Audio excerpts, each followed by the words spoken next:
আজকে আমি একটা নতুন অঙ্ক শেখাবো। সেটা হচ্ছে কত মিনিটের 1/3 অংশ সমান 3 ঘন্টা। এখানে তো আমার মিনিটটা বলে দেয়নি, আবার ঘন্টায় বলে দিয়েছে, তো আরো বড়।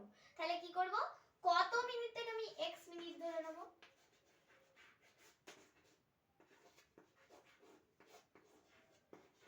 x মিনিটের 1/3 অংশ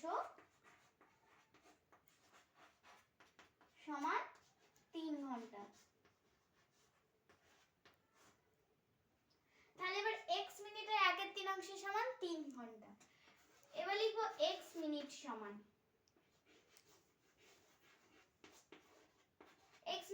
তাহলে কি হবে, এইদিকে মিনিটের মানে একটা এর শব্দ আসছে না, এর মানে হয় গুণ, তাহলে এখানে গুণ আছে, এদিকে যে ভাগ হয়ে যাবে।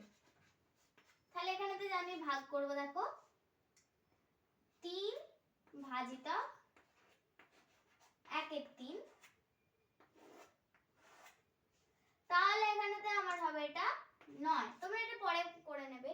তাহলে এখানেতে 9 ঘন্টা, যেহেতু কোনো ঘন্টায় দিয়ে দিয়েছে, তাহলে 9 ঘন্টা সমান কত মিনিট, 6 9 54, অর্থাৎ 540 মিনিট।